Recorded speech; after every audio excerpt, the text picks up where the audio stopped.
Good morning, everyone. Can you just take this time to greet one another with a good morning? We'd also like to greet everyone who is with us in the live stream with a good day. Now, today is the beginning of a new month, and today is going to be a time where we're going to celebrate communion. But before we get to communion, as I was browsing the social media world over the past week, there was a particular page that I saw that was quite interesting to me that kind of reminded me of this topic that we're going to be having today. When you look at social media, you're going to see a lot of pages that tell you of what are called goals. There are certain people who live a certain lifestyle that you want to have. There are certain people who wear clothes in a way that we want to have. And for some, there's a particular branch of social media where it's focused on fitness goals. And so there are a lot of people who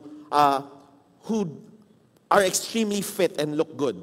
On my social media page, I see a lot of fitness-related things because I'm very much in the fitness world as well.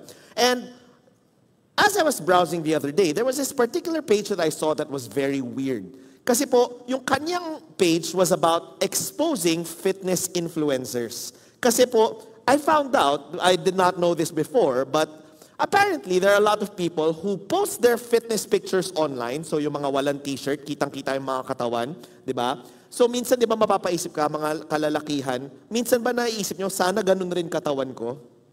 Sino naisip yun minsan? Di ba? Yung mga sana. Yung iba mga sinungaling, ganon. So, ganon. Only for me to find out, yung page na to, punong-puno na mga post kasi ine-expose niya yung mga tao na ine-edit nila yung picture nila para magmukhang maganda. So, ine-expose niya because apparently what this causes is it causes a condition which is now what they call the neurosis of Gen Z and younger, which is called body dysmorphia. Familiar kayo sa term body dysmorphia? Now, apparently, a lot of people are affected by this, where they feel no matter what happens, that they're never happy with how their body looks. And you know, it just sort of gave me this glimpse into what our world views as perfection. Now, that word, perfection, is such a hard thing to deal with. Kasi for a lot of us, perfection is an external thing, panlabas. Nakikita lang natin siya nangyari pag hindi tayo tumitingin sa loob. It's only when it happens outside, no? And so it reminded me of something that David Brooks said, where he called it the aesthetic life. Babasahin ko lang po as we continue. In his book, The Second Mountain, he discusses what he calls an aesthetic life. Sabi niya, some people graduate from college with a mindset of daring adventures. This is a time for fun before real life settles in. Marriage and a real job will just arrive in the mail one day when they are 35. In the meantime, they're going to have experiences. These are the people who at age 23 go teach English in Mongolia or lead whitewater rafting trips in Colorado. This daring course has real advantages.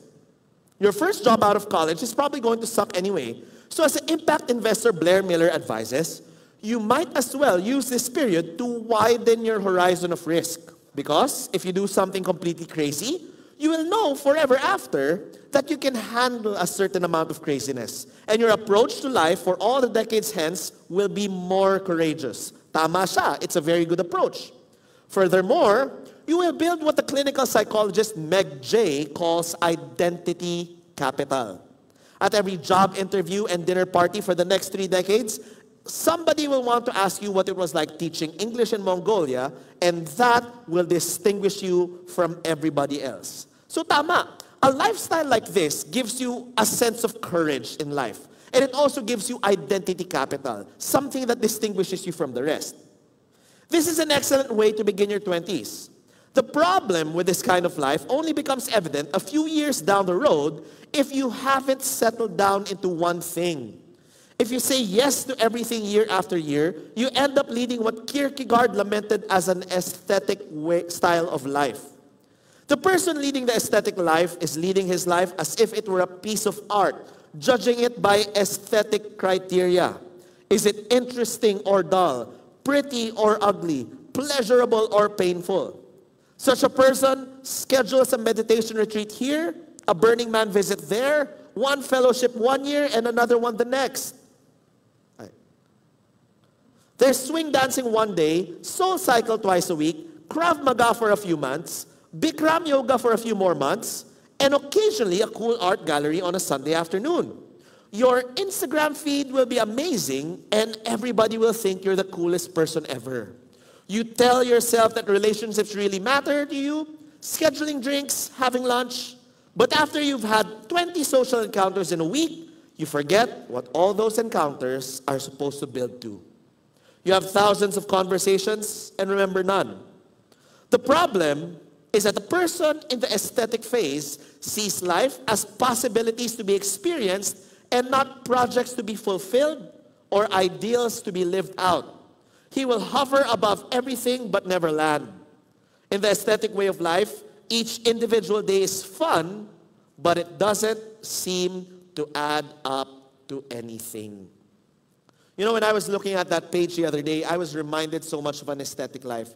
There's a reason why we have a veneer in life, no?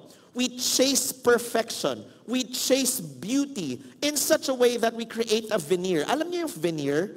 Yung nagtatakip sa ngipin, peking ngipin na nagtatakip ng bulok sa ilalim. That's what we are. We're chasing this external perfection without dealing with the internal rot.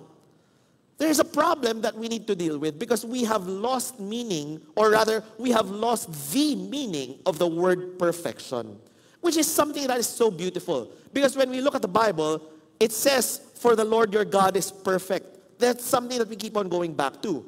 And it's something that we're asked to mirror, especially in Matthew chapter 5, when Jesus said, "Be perfect as the Lord your God is perfect." Now we know that perfection is something that is required for us, but the problem that we have is that sometimes we're not sure what that word perfection means or how it affects us. Kasi po tayo, no, we all know this. Tignan nyo yung katabi ninyo. Sabihin mo, you are less than perfect. Diba? Obviously, none of us are perfect. That's humanity. We all fall short. And yet, why is God requiring us something that we are never able to accomplish? Now, that's something that we're going to look at today. That's why I entitled our gathering today as Striving for Perfection. We're going to look at the story of Genesis chapter 17 and how God asked Abraham this very, very difficult task and why he had to ask this of Abraham. And so, when we look at Genesis chapter 17, if you have your Bibles, you can open them with me. It says here, when Abraham was 99 years old, the Lord appeared to Abraham and said to him, "I am God Almighty. Walk before me and be blameless, and I will make my covenant between me and you, and will make you exceedingly numerous." Then Abraham fell on his face, and God said to him, "As for me, this is my covenant with you. You shall be the ancestor of a multitude of nations. No longer shall your name be Abram, but your name shall be Abraham, for I have made you the ancestor of a multitude of nations. I will make you exceedingly fruitful, and I will make nations of you, and kings shall come from you. I will establish my covenant between me and you, and your offspring after you throughout their generations, for an everlasting covenant to be God to you and to your offspring after you." Now, when we look at this verse, this is the time when Abraham, the man whom God called out of Ur to move into Canaan, was given a new name by God. Abram, ang ibig po niya sabihin is high father, a respected patriarch. But when he added the syllable Ham or Abraham, Abraham's ended up meaning father of multitude, maramihan. Now, we have to remember, during this time, having plenty of children is a sign of blessing and prosperity. And Abraham, he had everything except that. Wala siyang mga anak. But at the age of 99, binigyan siya ng pangako ng Diyos that you will be a father of many nations. Now, there was one requirement lang po. Walk before me and be blameless. Now, in the King James Version, be blameless is translated as be perfect. Okay? Be perfect. And so, what was being required of Abraham, yung requirement para sa promise na to, was two things. To walk before God and to be blameless, to be perfect. Why does God ask of Abraham perfection? Yan ang magandang tanong. Bakit hinihingi ng Diyos ang perfection galing kay Abraham? And what does that mean for us? If we cannot be perfect, does that mean we don't have a promise in heaven? Yun eh. And so, to begin with, we have to define the journey of perfection. Titingnan natin what the journey of perfection is like. So, to begin with, a journey towards perfection is a desire, when we look at it in the biblical sense, to walk with God as we strive towards maturity. In definition, when we look at the Bible, it is actually a desire to walk with God as we strive towards maturity. Because when we look at the story of Abraham, to begin with, if there is something we can feel good about with Abraham, Abraham did not begin as a good person. Okay? Hindi siya mabuting tao. Now, sabi po ng isang manunulat, like most of us, when we look at Abraham is an unlikely prophet, an unlikely candidate for this truthful, adventurous sojourn. Why? He is privileged in the modern parlance. We learn at the very onset of his story that he has lived in unearned comfort under the wings of his parents for more than 7 decades. Abraham has a rather serious case of failure to launch. Now, isipin niyo po yun, no? Si Abraham came from Ur, and he was called by God to move to Canaan. Now, Canaan is a very strange place because we know that Canaan is land flowing with milk and honey. But, pag tinignan po natin, Ur is a city in ancient Mesopotamia na kilalang kilala for its progress. Maganda na yung lugar na yon. And Canaan at that time was underdeveloped. Kaya nga po sila sa desyerto, sa wilderness tumitira. So it was underdeveloped. But why did God have to call Abram away from Ur to move to Canaan? Ibig sabihin ba na ang Diyos hindi siya makakilos everywhere else in the world at kaya lang niya kumilos sa Canaan? Hindi eh. There's another reason, which is what? Yung sinabi po nung manunulat. Si Abraham has been living in his father's house, grabe no, for 70 years. Now ito tanong, anong edad natin dapat palayasin yung anak natin galing sa bahay? Grabe naman kayo sa 18. Ano kayo kano? Di ba? Hindi, di ba? Generally, meron tayong inisip, basta habang wala pang asawa, habang single pa, okay lang. Wala naman tayong problema dyan. Pero yung tipong 70 years old na yung tao, may asawa na, nagtatanong pa rin kada umaga, ma, ano ulam? Ano tawag natin doon? Ha? Starts with an I, ends with an util. Diba? Inutil. Sabi ko, grabe, no? It makes me feel so much better to realize, inutil pala si Abraham. Now, there's a reason why God calls us out from our comfort zones into a place like Canaan. Because when we look at it, it is unlikely for us to grow in faith unless we journey. The journey that we need to take is obviously something that needs to be difficult. Why? Sabi niyo, there is more than an intimation in the story that the state of security is insufficient. Hindi maganda. It is certainly unacceptable to God. Otherwise, his call to Abram would have never been issued. Now listen to this. Apparently, the proper relationship with God is not easily established while we are comfortably ensconced in the lap of luxury. Apparently, we will never develop the right relationship with God if we're comfortable. Now, we have to realize that we will never develop the right relationship with God if we are comfortable. Bakit? Even the things that we ask for, even the things that our heart beats for changes when we are comfortable. Kasi isipin niyo po, no, humanity or human beings is weird among all creatures in the whole world because we are a people who do not have a set life. No? I was just watching the other day. Meron po salmon. Alam niyo yung mga salmon? Hindi. Hindi kayo kumakain nun? Hindi. So when you look at salmon, if it's wild, it's very weird. There's something sa biology ng salmon na pag malapit na siyang mamatay, the way that they close the cycle of reproduction is something within their body starts to change. Galing sa mukhang silver, mamumula yung katawan nila, magbabago yung shape ng bibig nila, and they will start to travel way back to where they were born. Kasi di ba, kung saan sila pinanganak, from there magta-travel sila. Everywhere. Then, kahit na wala silang Waze, kahit na walang Google Maps, makakabalik sila kung saan sila pinanganak, for what purpose? To find a mate and die. Sipin niyo yun, no? Yung buong life cycle ng salmon, alam na alam niya from the moment it is born to the moment that it dies. Ang human beings were weird. Why? There is nothing that sets us as, hindi. Pagdating natin sa age na to, dapat itong ginagawa natin. Pagdating natin sa age na to, dapat itong ginagawa natin. Pagdating natin sa age na to, dapat ganito. At sa age na to, dapat patay ka na. Walang ganon. Life for humanity is so broad, it's so wide, that we all have the freedom to live in a way that we choose. Kaya natin piliin. Now, ito yung problema. We know that not all choices are good. How do we know this? Ano ba ang sagot para sa buhay para maging masaya?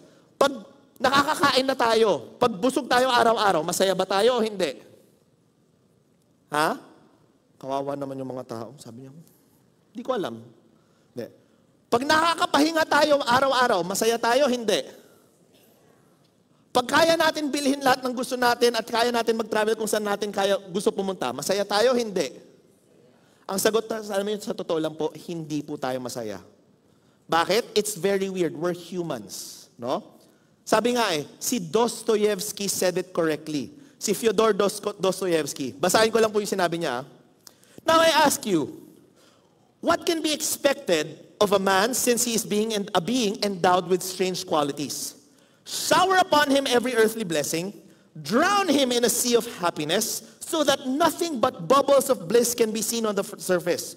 Give him economic prosperity, such that he should have nothing else to do but sleep, eat cakes, and busy himself with the continuation of his species. And even then, out of sheer ingratitude, sheer spite, a man would play you some nasty trick.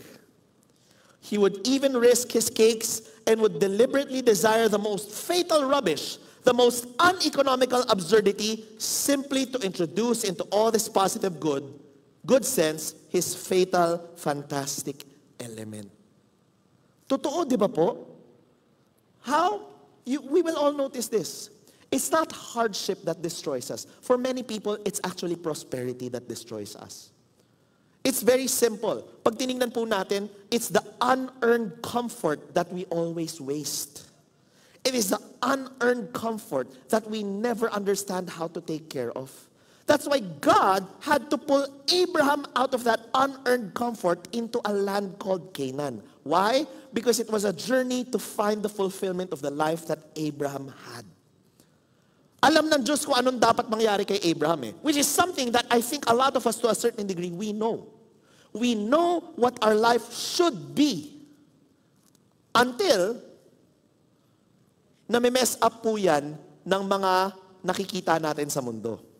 We lose sight of what our lives should be because we end up coveting what other people have.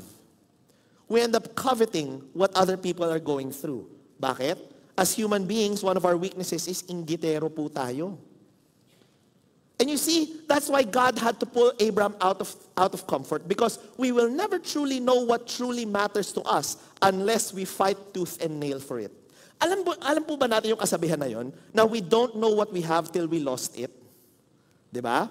Yung akala natin wala lang yan, hanggang pag mawala galing sa atin, ay, kailangan ko pala siya. It is only when we fight hard for what is important to us that it becomes truly important. Ang problema po kasi natin is masyado tayong utak comfort. No? We want to treat life as a problem to be solved instead of an experience to be lived. But guess what? Life will never be a problem to be solved. Yun yung nagiging problema po natin eh. We want a pill to take, an action to do, so that the problems that we're facing disappear. No? Eh, ito yung problema. Pag uminom tayo ng gamot, di ba, may simptomas na maaayos. But we all know this.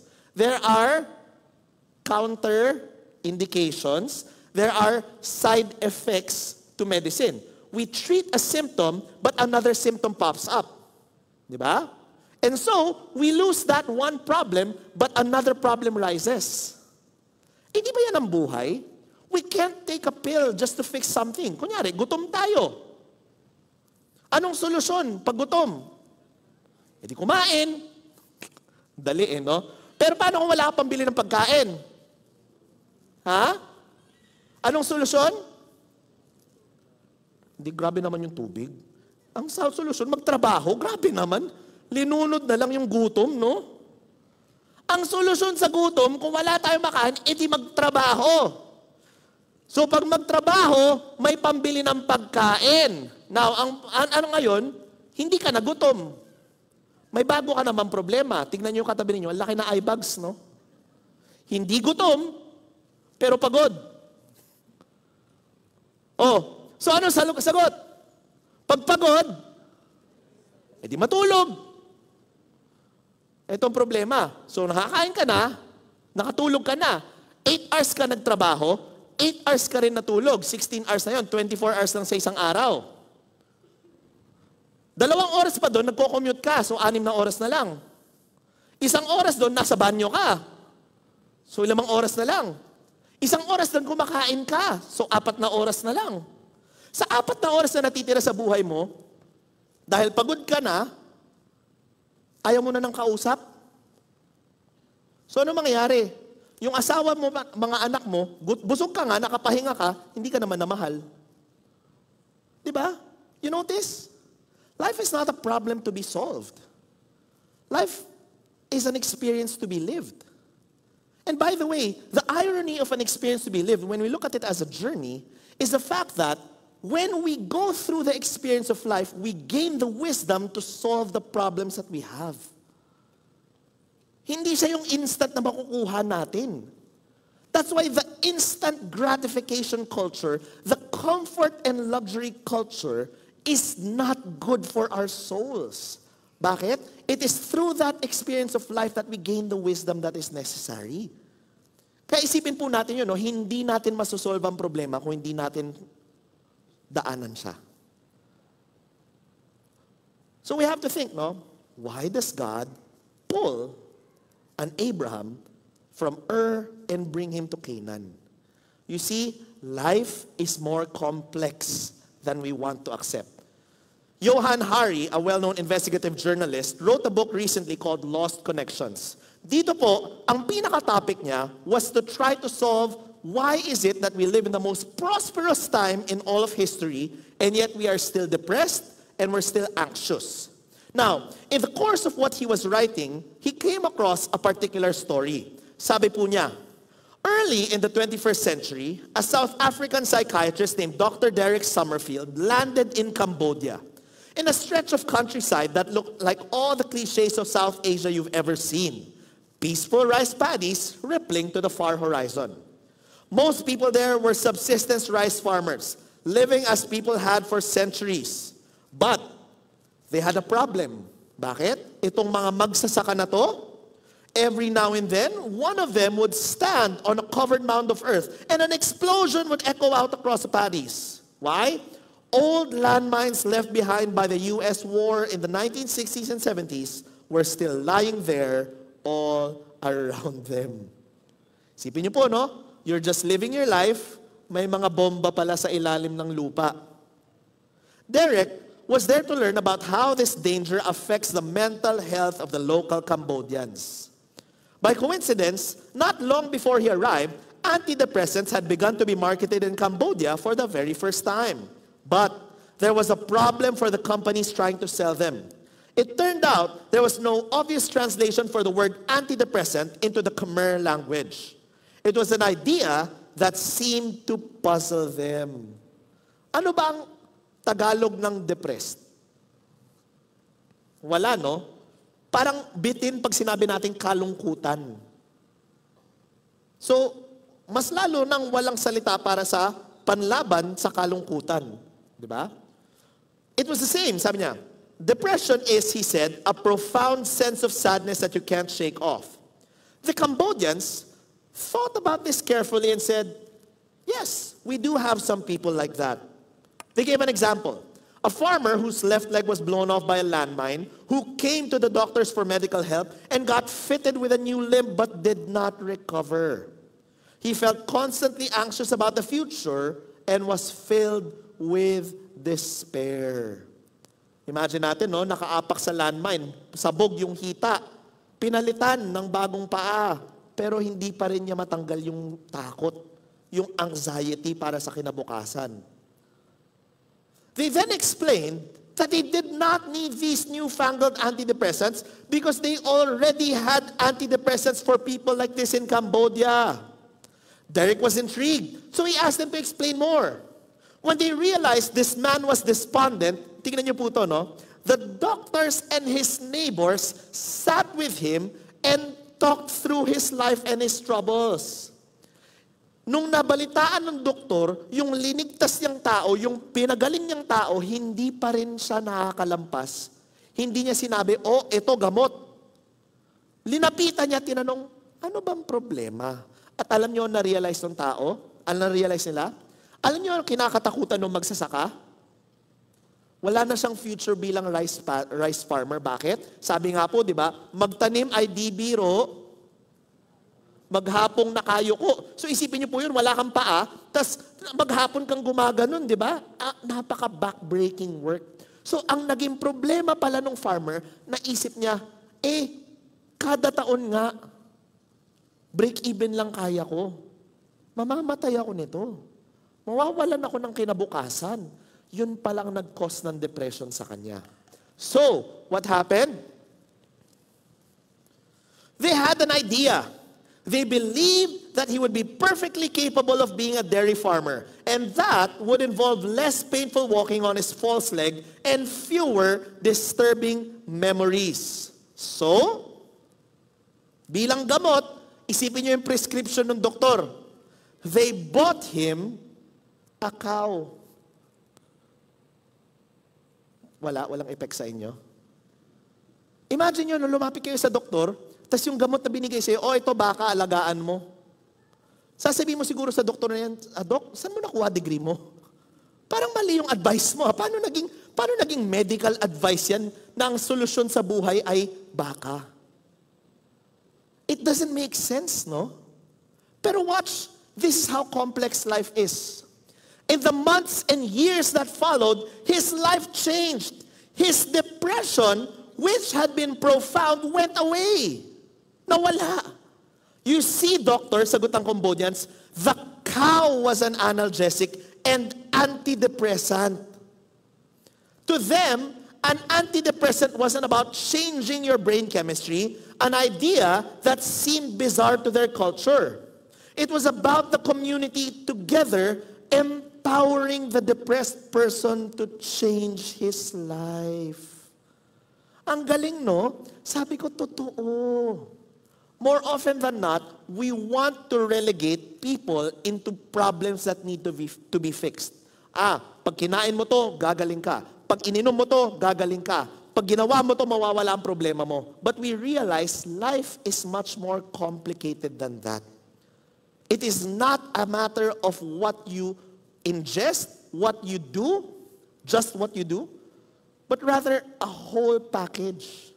Ang nahanap nila, ang solusyon sa depression ng mama was a life of meaning. Hindi na ako pwede maging magsasaka. Ayoko naman maging pulubi.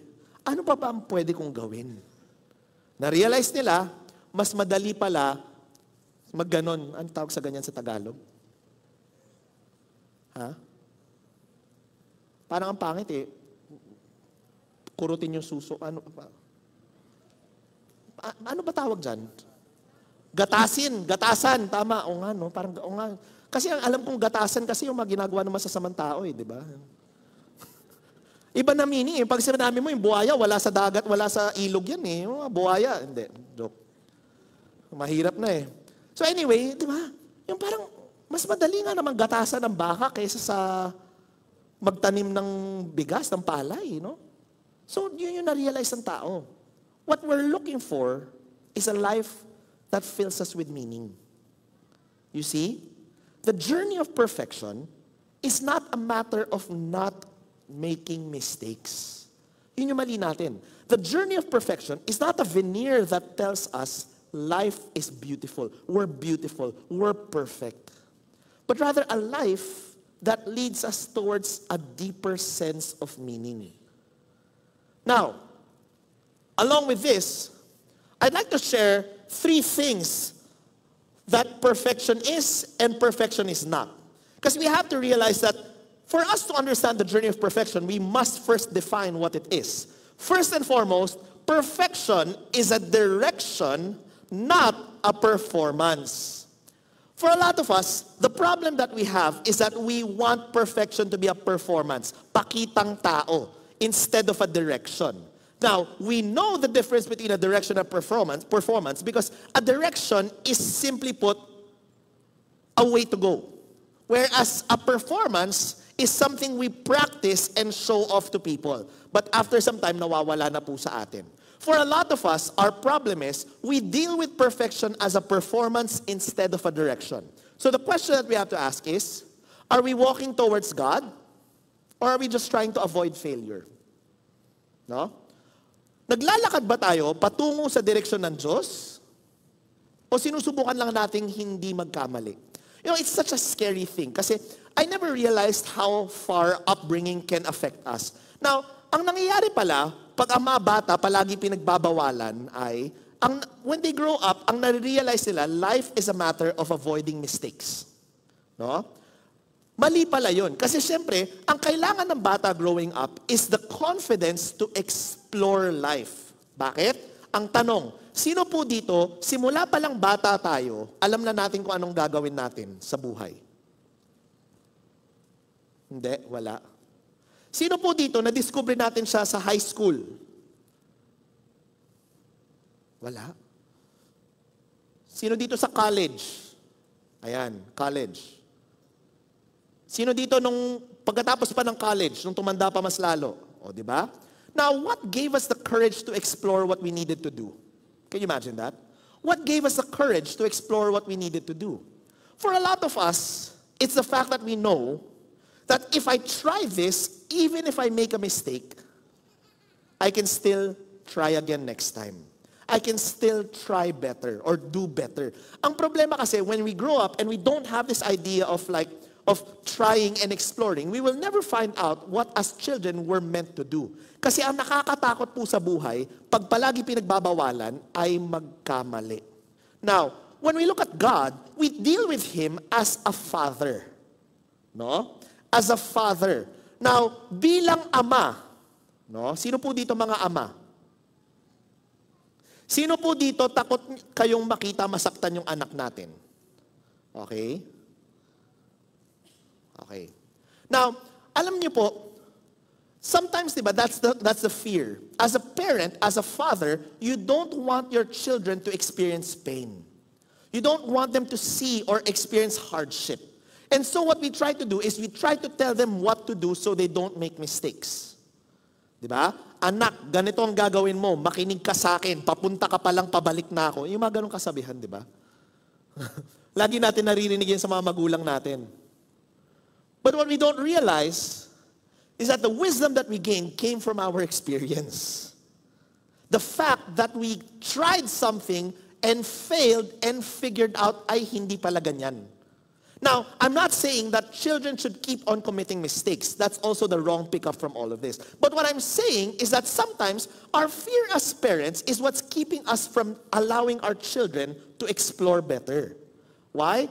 Buti na lang ang Diyos, hindi siya parang tayo.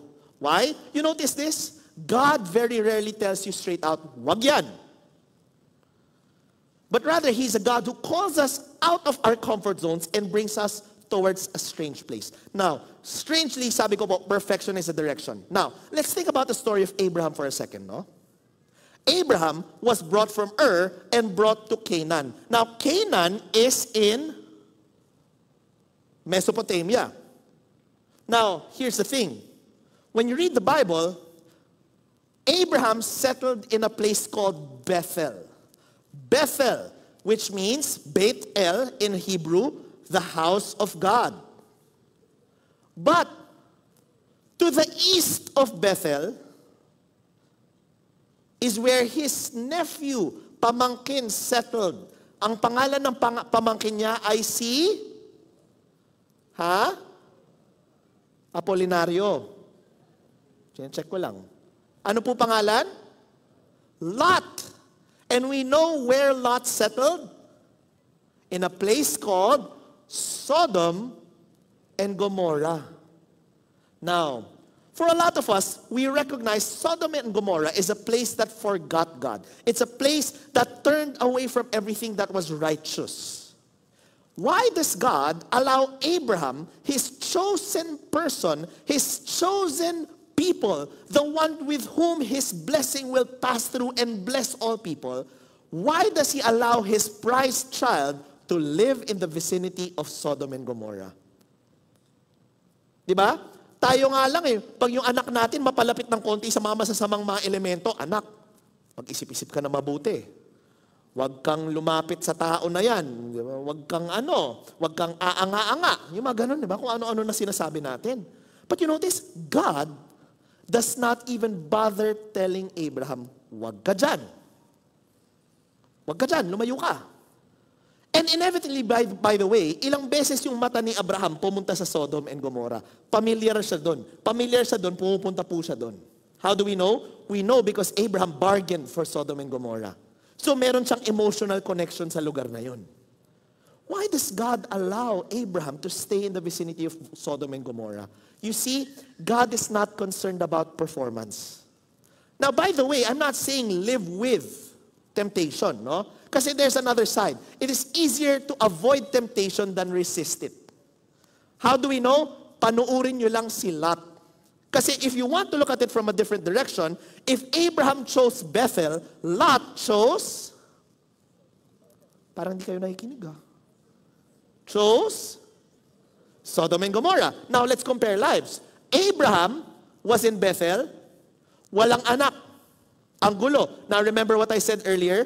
Blessing was connected to children. Lot had 2 sons and 2 daughters. Blessed na blessed. Not only that, si Lot at that point, who was younger than Abraham, lolo na. Bakit? Yung kanyang 2 anak na lalaki, may sarili ng pamilya. Okay? Now, he was by all accounts more prosperous than Abraham. Mas maganda ang buhay ni Lot kaysa sa kay Abraham. But, we remember what happened, no? When God came to destroy Sodom and Gomorrah, He tells Lot and his family to leave, to save themselves, and do not look back. What happened? The 2 sons did not follow. Sabi nila, ayaw namin tumalikod galing sa Sodom and Gomorrah. Maganda ang buhay dito. And so they died with the initial fall. Now, what happened? His wife and 2 daughters came with him. But the call was to not look back.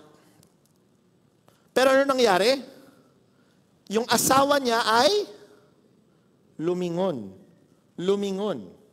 And so, she turned into a pillar of salt. Now, it's a symbol of what life is like. Bakit? For a lot of us, we're more like Lot's wife than we care to admit. Bakit? Sino po dito masasabi po natin, God has been working in our lives in a good way? Now, we're not perfect, pero kahit papano. Kumbaga, kumpara sa kahapon, mas less salbahe ka. Kawawa naman kayo kung, totoo ba yan? Sige nga, taas kamay. Now, ayan, I'm not saying perfect. I'm just saying God's working in us. Now, question, sino dito, kahit isang beses, napaisip kayo, sarap siguro bumalik sa lumang buhay? Diba? Yung mga tipong sinabihan ka ng Diyos, o tumigil-tigil ka na sa yosi mo, Pero minsan parang masarap parang naglalaway ako di ba? O tumigil ka na magnakaw ng mga paperclip sa office. Parang minsan gusto ko na extra, di ba? Yung mga ganon. Tigilan mo na yung pinagchichismis yung mga tao, pero Lord, minsan yung may ibang tao talagang parang walking chismis na sila Di ba? You notice this? We are more inclined to our old lives than we think. That's why the call to never look back is more practical than we think. It's not about looking back and disobeying God and turning into salt. It's about our own tendencies bilang mga tao. It is easy for us to fall short.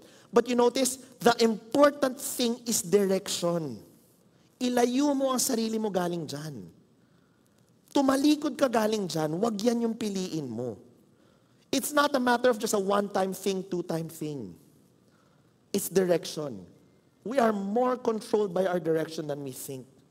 Kaya the first step is to recognize, Lord, what is the direction that you're calling me to face? No? May mga lumang buhay tayo. May mga shortcomings tayo. There are certain aspects in our lives that we know for sure that we need to let go of. Mahirap. Maybe for some of us, it's a comfort. Maybe for some of us, it's a fault. Maybe for some of us, it's a sin. But clearly, there is a need for us to set a direction. Why? Minsan, ang problema po natin, we use God to run away from God. In the book written by Timothy Keller called The Prodigal Prophet, he talks about this. Kasi the Prodigal Prophet is the story of Jonah. Kilala po natin si Jonah. Si Jonah yung kinain ng isda. Hindi po siya kinain ng pating. Hindi rin po ng balyena. Ng isda, no? Now, anyway, God called him to go to Nineveh to serve the people of Nineveh. He turned away from that, went another way. Why? He believed that the people of Nineveh did not deserve grace. Okay? Now, sabi po ni Timothy Keller, si Jonah is a perfect example of someone who turns away from God. Listen to this, Jonah runs away from God. But if we for a moment stand back and look at the entirety of the book, Jonah will teach us that there are two different strategies for escaping from God. Paul outlines these in Romans 1-3. First, Paul speaks of those who simply reject God overtly and have become filled with every kind of wickedness, evil, greed, and depravity. Romans 1:29. In chapter 2, however, he talks of those who seek to follow the Bible. You rely on the law and boast in God. You know His will and approve of what is superior because you are instructed by the law. Romans 2:17-18. Then, after looking at both pagan, immoral Gentiles and Bible-believing moral Jews, he concludes in a remarkable summation that there is no one righteous, not even one. All have turned away. Romans 3:10-12. One group is trying diligently to follow God's law, and the other ignores it. And yet Paul says both have turned away. They're both in different ways running from God. And we all know that we can run from God by becoming immoral and religious, but Paul is saying it is also possible to avoid God by becoming very religious and moral. Marami po ba tayo dito na may kilala ng mga taong mahilig mag-post ng Bible verse pero salbahe? Di ba?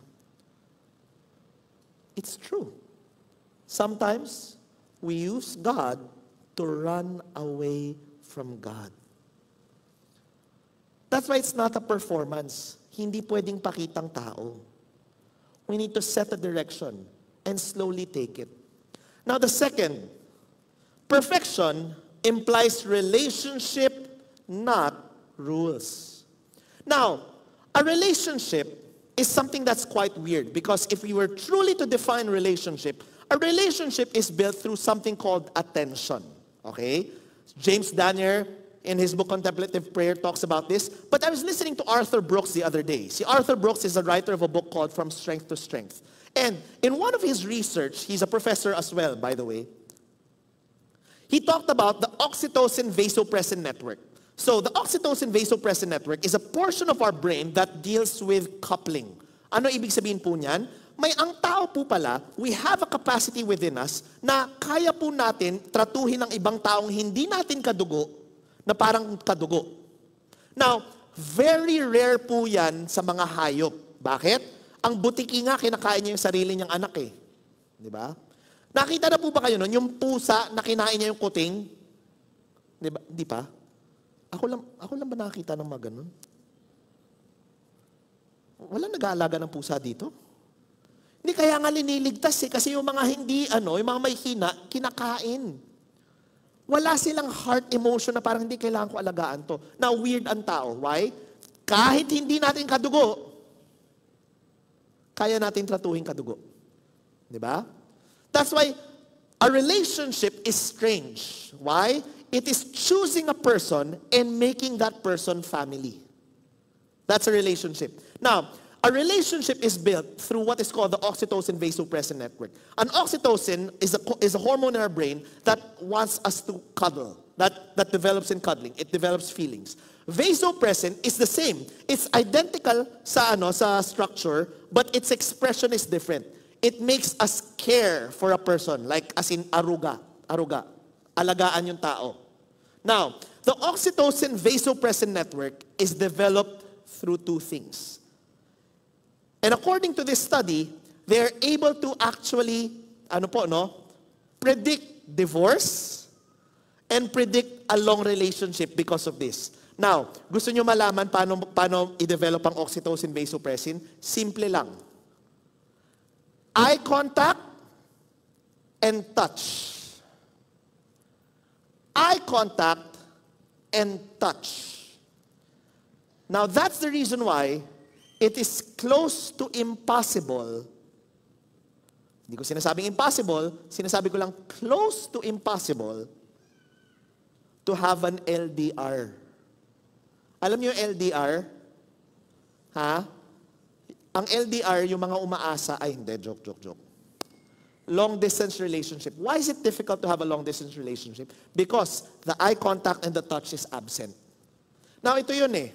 Yung palagi kausap ng tao at palagi niya nakikita, yun yung madalas nagkakaroon siya ng oxytocin development with. Did you ever wonder why 70% of affairs are work-related? Alam niyo po ba yun? Yung mga nangangaliwa, madalas nangyayari sa trabaho. Bakit kaya? Kasi palagi kasama, palagi nakikita, palagi may hawak. Now, that's why, if we wonder if attention is a matter of eye contact and touch, no? How does attention to God express itself? No? Kasi sometimes, ang problema natin is, just like in any relationship, no? Akala natin, what keeps a relationship alive is communication. Pero alam niyo paano mag-communicate yung mga tao? Di ba? Ganito, si boy, nandito, nasa cellphone. Si girl, nandyan sa cellphone. Tapos nag-usap, Di ba? Magkasama kayo, pero walang eye contact, walang touch. So you're talking, but there's nothing being communicated. Now you notice, isn't that how we pray to God? Isn't that a lot how we pray to God? We tell Him what we want, but do we bother to listen? Nakikinig ba tayo? Di ba usually, pag pray natin, Panginoon, Papa G, lahat ng blessings, thank you, amen, tas sabay alis. Di ba? But what we don't realize, in any communicative endeavor, it's 30% talking and 70% listening. Kung gusto natin maging mabuting communicator, it's always a matter of listening over talking. And the thing is, we are not trained to listen to God. And that's the reason why we make mistakes. Because we want to think, ano ba ang gusto ng Diyos galing sa akin? Sabi niya, ito yung mga 10 utos. Ito yung mga utos na kinakailangan ko sundan. Basta sundan ko tong mga utos na to, okay na. Now, ito yun, diba po? Have you ever heard of a relationship? Okay? A relationship na sobrang daming utos, tapos pag ma-break mo yung utos, maghihiwalay. Wala. Matagal na kayo hindi nagligawan, no? Ngayon yung mga uso ngayon no? Yung mga, these are the green flags, the beige flags, and the red flags. Alam niyo yung mga kasabihan na yon? Yung green flag, yung mga magagandang ginagawa. Yung red flag, yung mga pangit. Wag mong talikuran yung mga red flags. You have to recognize the red flags. Pero you have to know the green flags as well. Matagal na kayo hindi nagliligawan, no? Kawawa naman kayo. Di ba? You notice this? There are a set of rules na parang kung ito green flag niya, go yan. Kung ito red flag niya, wag yan. But the funny thing is, a relationship can never be boiled down to rules. Bakit? Tignan niyo yung katabi ninyo. Walking red flag yan.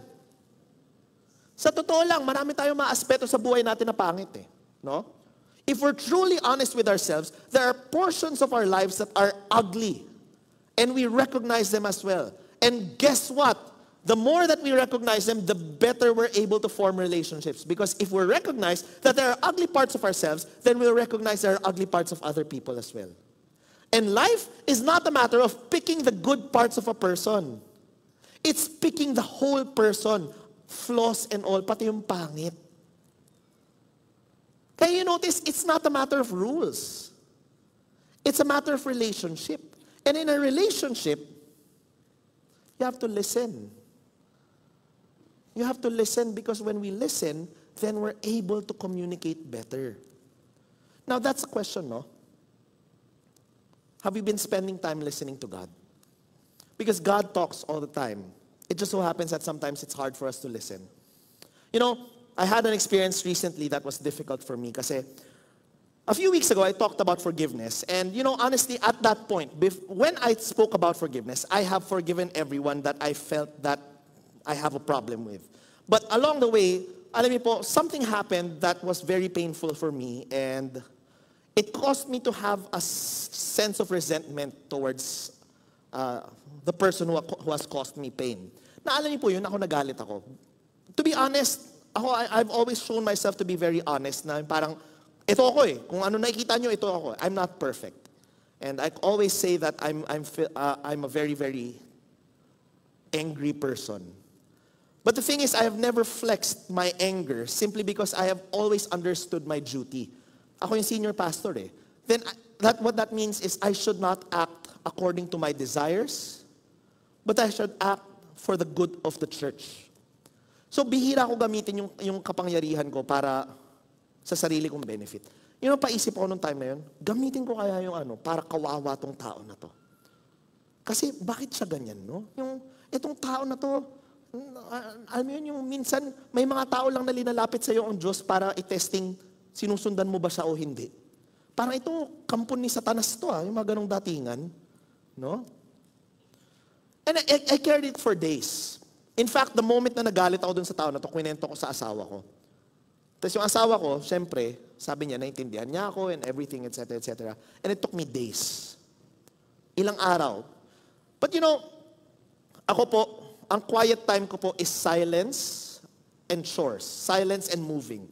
Whenever I walk, whenever I run, whenever I do things that are basic, that don't need my brain to think, I just sit in quiet and try to listen to God's voice.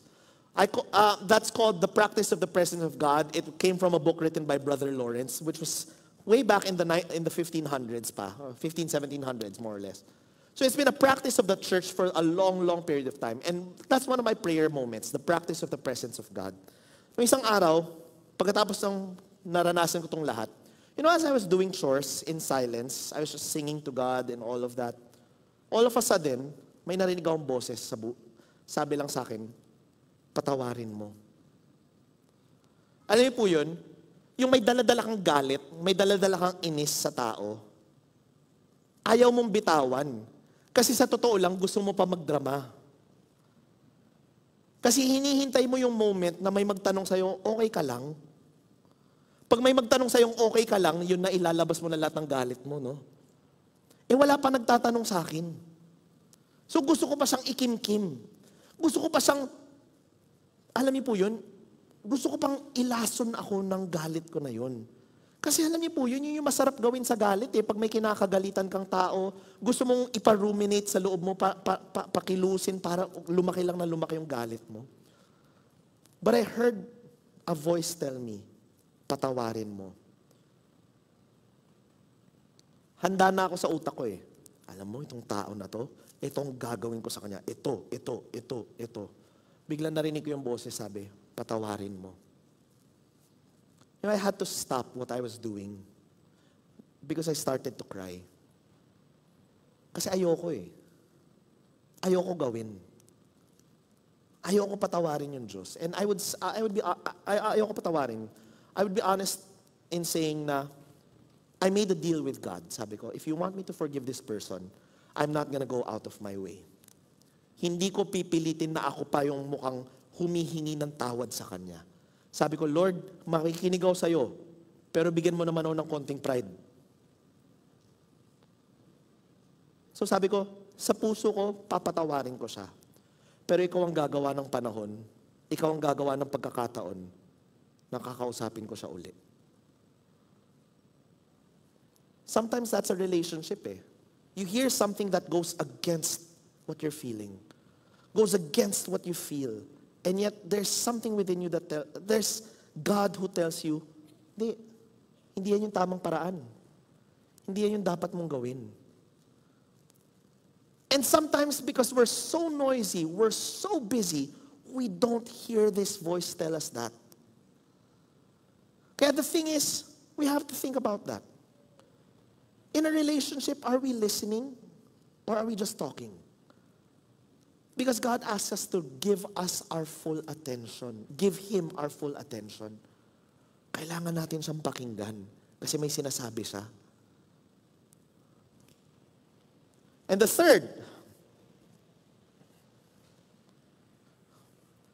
third requirement of the journey of perfection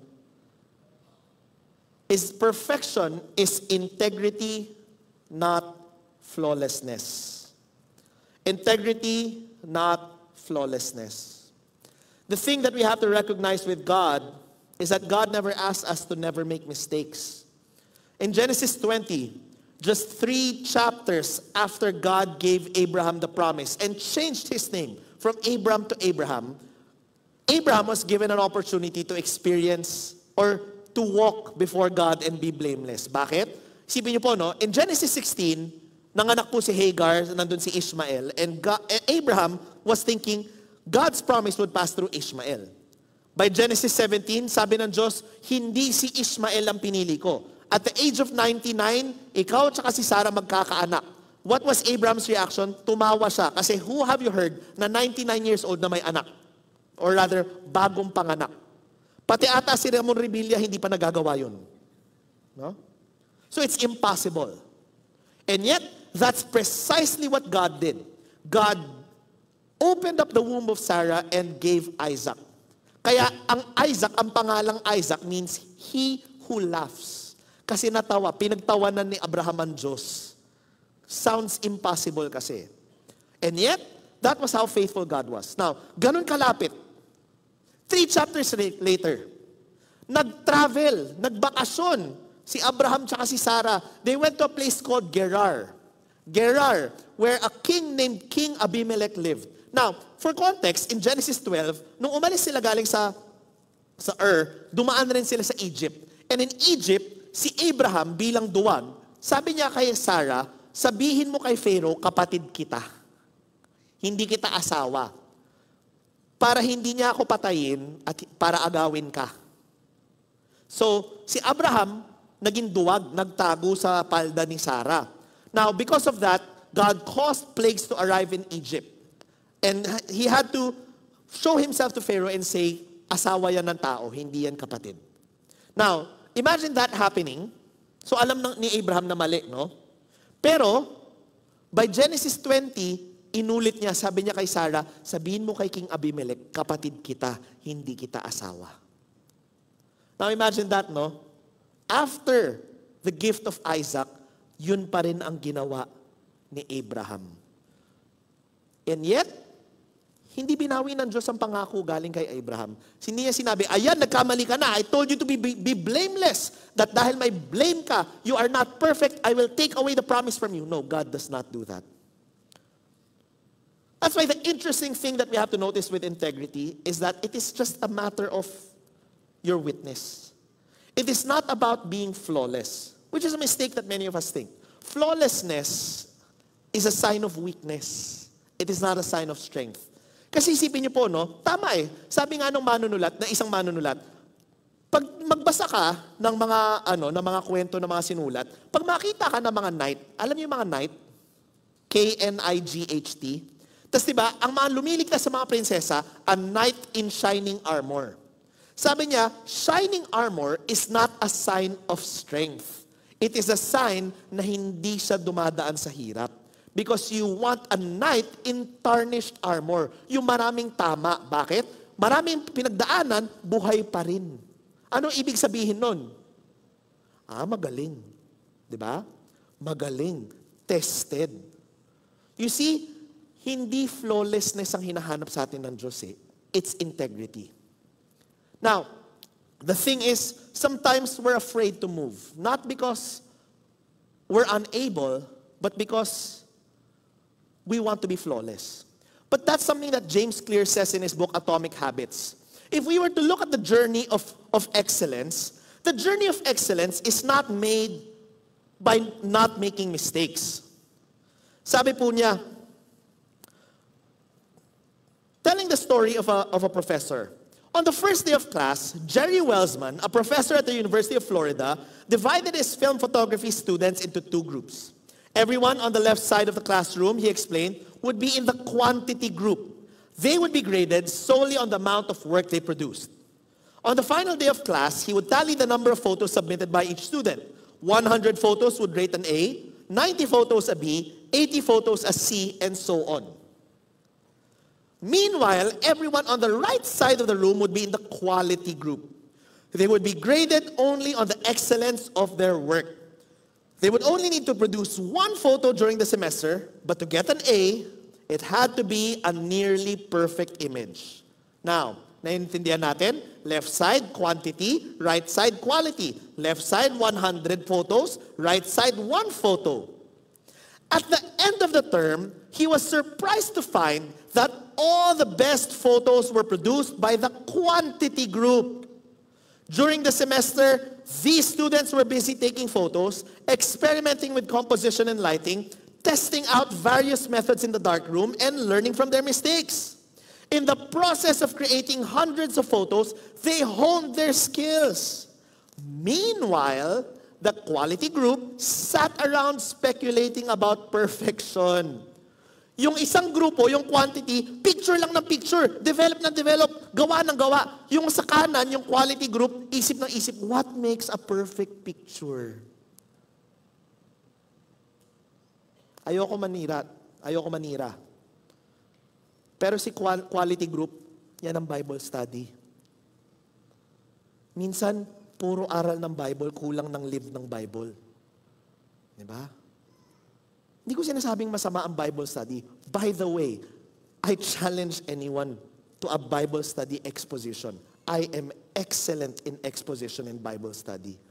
But you know, sometimes our problem is we study too much, we do too little. It's called information fatigue. Masyado kang maraming alam, hindi ka kumikilos. Whereas the quantity group, kilos ng kilos, kulang ng alam.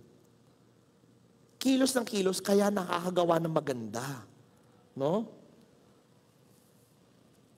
Kaya sabi niya, in the end, they had little to show for their efforts other than unverified theories and one mediocre photo.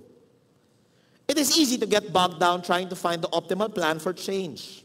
The fastest way to lose weight, the best program to build muscle, the perfect idea for a side hustle.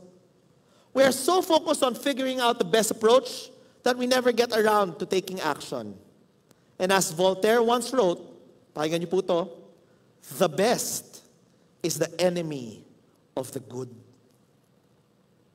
The best is the enemy of the good. Pag hintay tayo sa best, hindi natin ginagawa yung good. Remember? For the past 2 years running, our theme is called The Blank Moves. Ano? the good moves. Good comes from a Hebrew word called tov, which is the design of God. It's very strange, no? If we're waiting and trying to accomplish the best, we miss out on the good. You see, yan ang flawlessness. Wala tayong ginagawa dahil ang takot natin magkamali. Ang takot natin bumagsak. Integrity is a matter of failing but admitting your failure. It's a matter of failing pero inaamin mo, I failed this time, but I'll keep on trying. Anybody here with a Netflix subscription? Netflix. Sa taas. Okay. Kung ayaw nung iba, edi Netflix. Alam mo yun, yung mga peke. No? There's a show there that came out about 3 months ago. So, wag niyong sabihin isu-spoiler ko. Kasi kung hindi niyo pinanood, ayaw niyo panuurin. Baka busy pa tayo sa K-drama. But there's a show there called Zero Day. Anyone watched Zero Day? Robert De Niro. Konti lang. Hindi tayo interesado masyado. It's one of the most beautiful shows I've seen. Bakit? The story is there's a terrorist attack in America.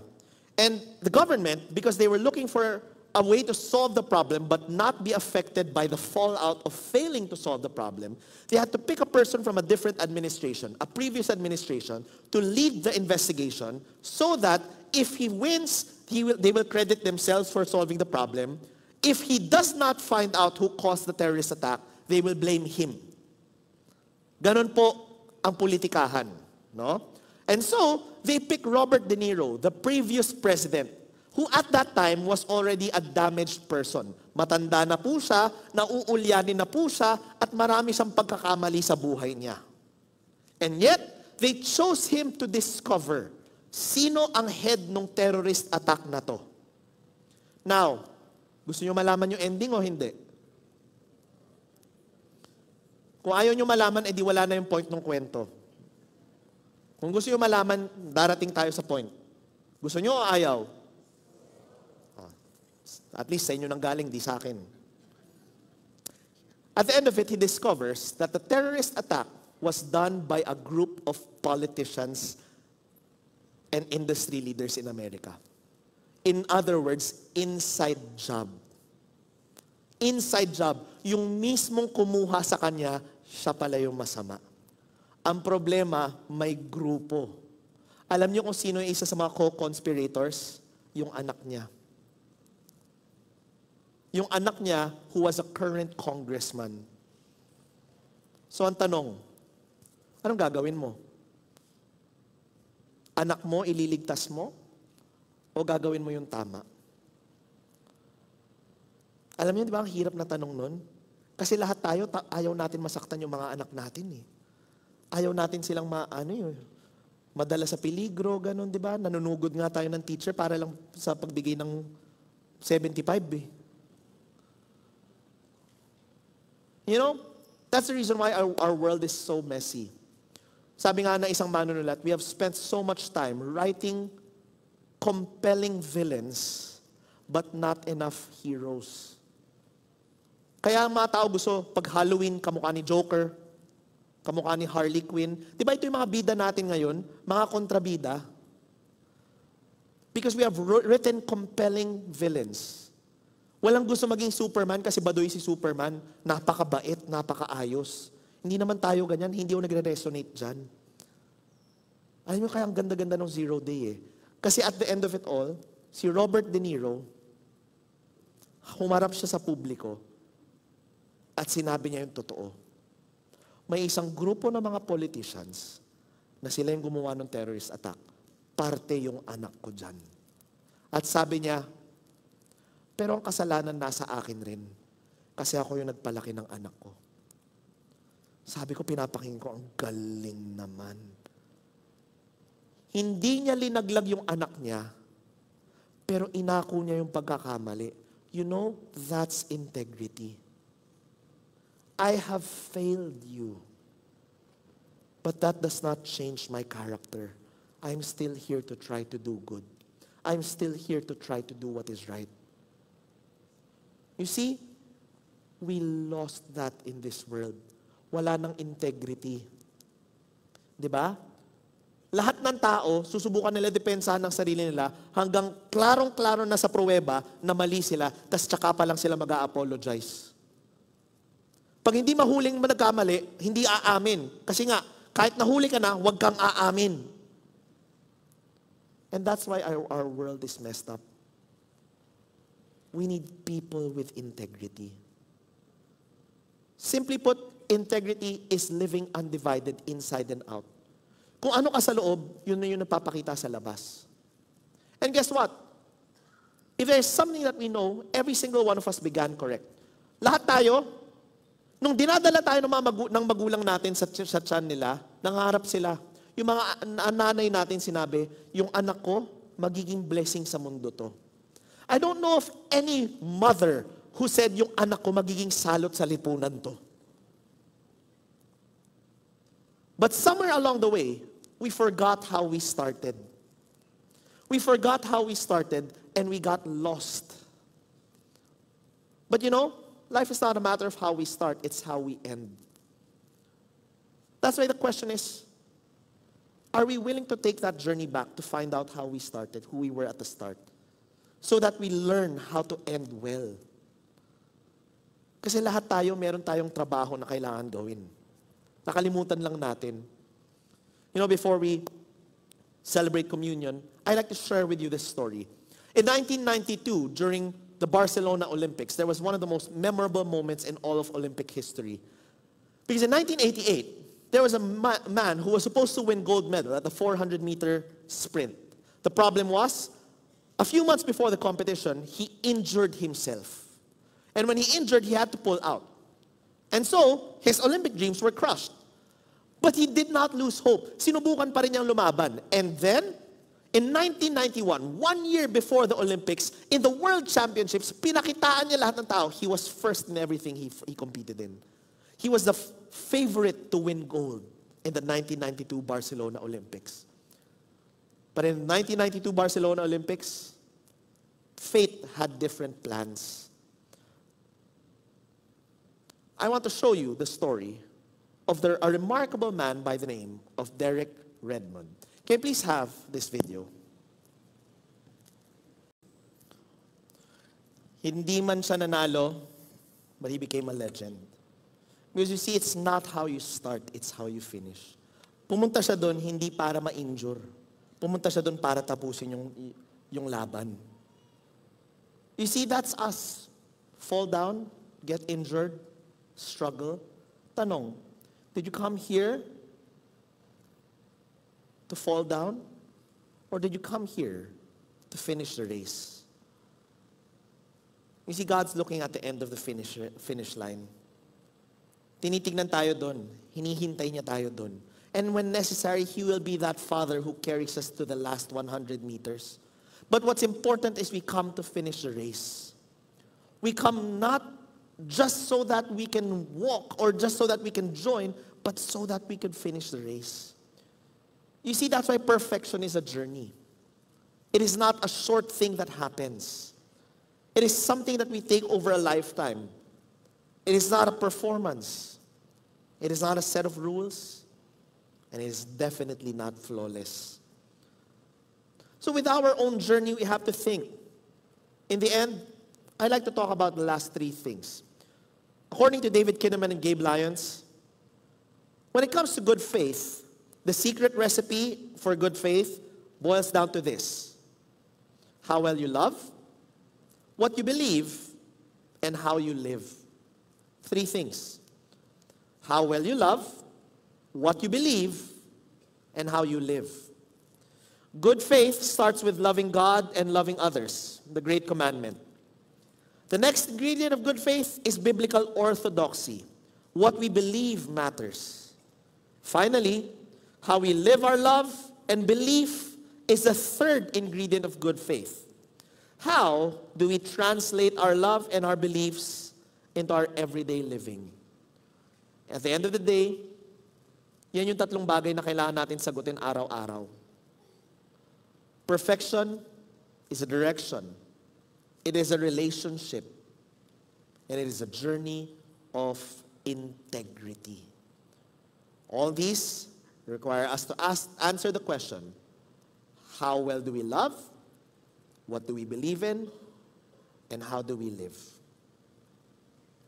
It is fitting that we talk about this on the month of labor. Last May 1 was the day of labor, Labor Day. At ang buwan ng May will be the month of labor. Pag-isipan natin, paano natin paghihirapan ang utos ng Diyos ng perfection. Tayo po lahat ay tumayo as we prepare our hearts for communion.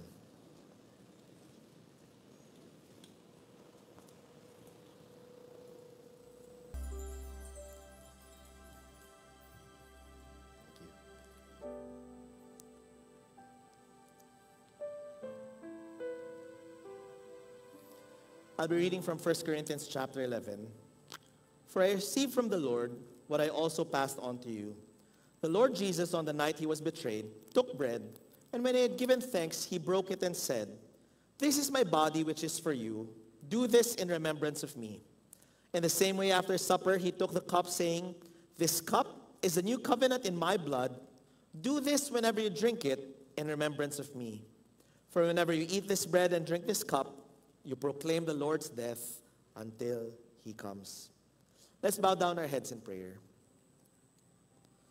Father in heaven, we come before you this afternoon with our hearts full of thanksgiving for giving us another month to witness your goodness and your grace in our lives. We continue to come before you, O Lord God, thanking you for the work that you are doing in our lives, for constantly working in our lives, never giving up on whatever needs to be done in us. For we know, Lord God, from the beginning you know who we are supposed to be. Even when we have fallen short of the work that you have given us, Lord, you know who we are, even when we ourselves don't know it yet. We ask, O Lord God, that you help each and every one of us as we strive for perfection, to be perfect as the Lord our God is perfect, to walk before you and be blameless, not in the way that we look at it outwardly, but in the way that we live our lives, in the direction that we take, the relationship that we have with you, in our inner and outer lives, O Lord God. Teach us what it is to be blameless. For Father, O Lord God, we know we need your help as we witness to the world, at our work, even to our families, O Lord God. We lift each and every one to your hands. And we consecrate ourselves once again to you as we start this whole month. At this time, let's eat the bread and drink the cup.